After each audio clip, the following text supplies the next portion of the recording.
Salut les amis de la Team Azabache. Par ce temps magnifique en Bretagne, on n'avait pas grand chose d'autre à faire que de papoter.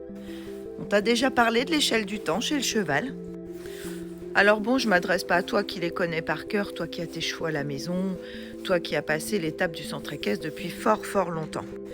Maintenant, peut-être que je pourrais éclairer quelques lanternes des personnes qui sortent des centres équestres et des formations traditionnelles où on vous apprend uniquement à vous servir du cheval comme d'une mobilette. Oh, qu'elle est grossière celle-là avec ses vilains mots. Ouais, je te vois tout de suite arriver. Bah oui, parce que quand tu analyses en fait ce que tu fais, tu prends ton ticket, tu as une bonne heure précise pour sortir ton cheval que tu vas préparer en 2 temps 3 mouvements. Parce que généralement, tu passes plus de temps sur son dos qu'à le préparer, hein. Faut pas être malhonnête. Ensuite, le cheval te donne ce qu'il a à t'apporter dans un manège bien clos ou sur un carré de dressage ou dans une carrière ou en balade. Si tu as payé 1 heure de balade, il va te donner 1 heure de balade. Mais voilà, si ce cheval-là, à ce moment-là, il a mal au crâne ou j'en sais rien, s'il n'a pas envie de bosser, toi, t'as payé. Donc, tu l'utilises. Encore une fois, je suis pas là pour te faire culpabiliser ni quoi que ce soit, mais c'est la réalité des choses et il faut l'admettre. C'est pas de te mettre un torchon devant les yeux ou quoi que ce soit qui fera que, de toute façon, les choses sont ainsi. Maintenant, comment on peut y remédier quand on a son cheval à la maison ? Ouais, les centres équestres, ils vont toujours exister, il y aura toujours des cours, je suis pas là pour faire un lobby anti-centre équestre du tout. Mais au contraire, si quand tu sors de ces types d'écoles-là, si tu peux avoir ton cheval et passer au stade de propriétaire et que tu peux lui apporter d'autres choses, eh bien, c'est quand même utile. On en revient donc à l'échelle du temps du cheval. Tu vois, toi, tu es consciente ou conscient, hein, je m'adresse aux deux, que t'as qu'1 heure devant toi, par exemple. Ouais, tu bosses, tu fais pas ce que tu veux dans la vie. Que tu auras peut-être 10 jours de vacances pour faire 10 jours de stage. Que tu prends de l'âge et t'en as conscience, ou que tu es trop jeune et que tu en as conscience. Que pour ceux qui font des concours, c'est pas mon cas, mais tu as une deadline par rapport à ton concours. Encore une fois, peu importe le concours. C'est toute discipline confondue. Toi, tu t'es fixé un objectif, ton cheval, non, lui, il l'a pas. Alors voilà, ce qui m'amène à te dire ça selon mon expérience encore une fois. L'échelle du temps, chez le cheval, elle n'existe pas. Le cheval, il vit comme les enfants. Il vit le moment présent. C'est vraiment ça qui lui importe. Alors oui, il va avoir la mémoire des choses passées, en effet. Si c'est pris une douille dans un endroit précis de la carrière, t'es sûr que la semaine d'après, il va être craintif à cet endroit-là. Il a la mémoire aussi de si tu as été patient à un endroit pour qu'il le passe, avec des caresses, avec beaucoup d'empathie, la fois d'après, il le passera beaucoup plus facilement. Mais ce qui compte pour lui, c'est vraiment le moment présent. Donc, quand tu vas aux chevaux ou quand tu as tes chevaux à toi, il ne faut pas que tu aies de rendez-vous après. Il ne faut pas que tu sois à la montre. Alors, je vais me servir de ma petite histoire personnelle d'hier, hein, c'est pas vieux, qu'on a réalisé avec Kinox. D'ailleurs, n'hésite pas à me suivre, à t'abonner, etc. et tu comprendras l'histoire de Kinox. Mon Kinox, il a 20 ans, ça fait 2 ans et quelques qu'il est arrivé chez moi. Il était très craintif. Il avait peur de la main, il avait peur du doigt qui se lève, il avait peur de la fourche, il avait peur de tous les humains. Bref, pendant 2 ans, voilà, on a joué de beaucoup de patience, je ne l'ai pas obligé à faire quoi que ce soit, et tout seul, il est venu demander à relationner avec moi et à demander à travailler. Comment je le sais ? Tu vas te dire, elle est complètement zinzin, celle-là, un cheval, il ne demande jamais à travailler. C'est pas compliqué. Quand il est dans son pré qui fait 3 hectares et que tu lui montres le licol et qu'il sait que c'est pas l'heure de la bouffe et que tu arrives avec rien dans les mains, pas de pommes, pas de carottes, juste le licol, et qu'il arrive au grand trot, c'est qu'il a envie de te voir. Je rappelle, il n'est pas tout seul, il vit avec un copain dans son pré, donc voilà, au niveau relationnel, dans l'absolu, je lui manque pas, il a des congénères. Alors après moult soins, les hipposandales, les radios, blablabla, tu verras tout ça sur mon compte. On est reparti en balade ensemble. Mais que tous les deux, parce que pour l'instant, mon petit étalon n'est pas encore prêt à nous suivre en dextre. J'ajouterais que le comportement des automobilistes ne facilite pas la chose et je pense même que je n'y arriverai sûrement pas dans la proximité de ma maison. Alors comme ma mère m'a fait que 2 bras, mon Kinox, je l'emmène toute seule, avec lui, tout seul, sans autre congénère, en promenade. Alors là, bien sûr, je génère du stress puisque c'est un cheval qui a l'habitude d'aller avec son copain. Tiens, je te le montre. C'est lui, notre papinou.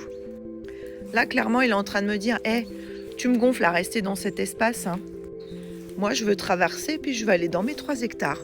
Donc, je vais finir mon TikTok vite fait, puis je vais l'emmener. » Donc, l'échelle du temps n'existe pas, tout simplement parce que quand j'allais en balade avec ce cheval, ça fait à peu près 1 mois qu'on a repris les petites balades de papy. Hein. On le travaille comme nous quand on est dans un EHPAD.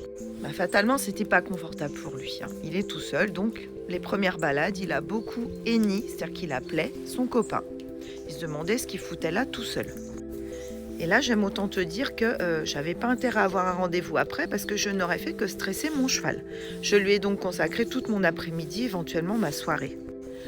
Forcément, je suis descendue à de nombreuses reprises parce que je suis sa référente, donc en descendant de son dos, je l'ai pris gentiment, on a traversé les endroits sur lesquels il avait peur, je l'ai laissé le temps de la pause, regarder, sentir. Ouais, c'est très important l'odorat chez le cheval. Pour que la fois d'après, lorsque on va repasser par ce chemin, il ne soit pas terrorisé puisqu'il l'aura déjà analysé. Première balade, je suis descendue une bonne dizaine de fois. D'ailleurs, j'ai même fait les 3/4 à pied, hein, tout simplement. Faut savoir que c'est une balade qu'on faisait déjà à pied ensemble, mais uniquement à pied. Et au début, bien sûr, on fait toujours la même balade parce qu'il faut créer une habitude, mais toujours en oubliant cette notion de temps. Bref, en dernier, je te la fais plus courte, j'avais 5 mètres à faire. On a mis 45 minutes. Ouais, 45 minutes. Et 45 minutes sans bagarre. Je rappelle que je monte sans cravache, sans éperon. Et je ne suis pas descendue. Kinox étant un grand gourmand, on a beaucoup d'herbe autour des chemins, je me suis servi de cette astuce. Alors faut être super patient, il faut jamais s'énerver, bien caresser son cheval, faire tout ce qui lui fait plaisir. C'était pas le fait que je sois sur son dos qui lui pose un problème, mais le fait qu'il doive passer ce bout de chemin qui lui fout la trouille sans que je sois devant. Alors il a brouté, je l'ai laissé faire. Tranquille. Le stress est donc redescendu. Pendant qu'il broutait, en revanche, je voulais pas qu'il aille à droite ni à gauche pour faire son demi-tour. Petit appel de doigt, ça suffit largement. Ma foi, il s'est dit mince. J'ai pas le droit d'aller à droite, j'ai pas le droit d'aller à gauche, puis il n'y a plus d'herbe à brouter là à mes pieds. Techniquement, qu'est-ce qu'il a fait ? Il a fait un pas, puis il a continué à brouter, puis il a fait un deuxième pas. Et à chaque fois, bravo Kinox, c'est super, avec des gratouilles, etc. pour vraiment décompresser la trouille qu'il avait. Et le cheval ne s'est pas mis en opposition, il n'a pas reculé. À des moments, bien sûr, il relevait la tête parce qu'il était inquiet des bruits qu'il entendait, mais il a dominé sa peur. Il a senti, il a regardé et il a continué à me donner sa confiance. Et ça, c'est très difficile. Et le micro-pas qu'un cheval fait dans ces moments-là, c'est des félicitations plus 1000. Ah oui, si je peux me permettre aussi, on ne revient jamais sur nos pas. C'est-à-dire que on doit prévoir une boucle à l'avance. Sinon, ton cheval, il n'affronte pas sa peur. Et quand bien même tu vas passer devant lui à pied, il va revenir sur ses pas. Et en plus, tu risques de te faire embarquer parce que la peur peut être vraiment débordante. Et donc hier, pour la première fois en 2 mois, je n'ai pas eu besoin de poser mon pied à terre. On a mis le temps qu'il fallait, mais Kinox a fait absolument toute sa balade, tout seul, sans que je descende, avec son broutage, avec ses caresses, avec tout ce qui va, tout ce qui permet de faire baisser le niveau de stress. Parce que là où toi tu vois pas de danger, où tu sens rien parce que ton odorat n'est pas développé comme le leur, eux forcément ils ont des peurs. Si tu as des chasseurs à 1 kilomètre, ils le sentent, pas nous. Tout ça pour te dire que tout apprentissage du cheval, que ce soit du poulain à l'adulte, ne compte pas sur la précipitation, jamais. C'est une très grosse erreur qu'on ne t'apprendra pas dans un centre équestre.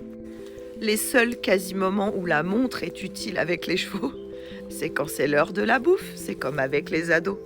Alors voilà, c'était notre petite histoire. N'hésite pas à partager la tienne là juste en dessous et à faire tourner aux copains quand vous allez dans vos écuries. Oubliez la montre. Bisous la team Azabache.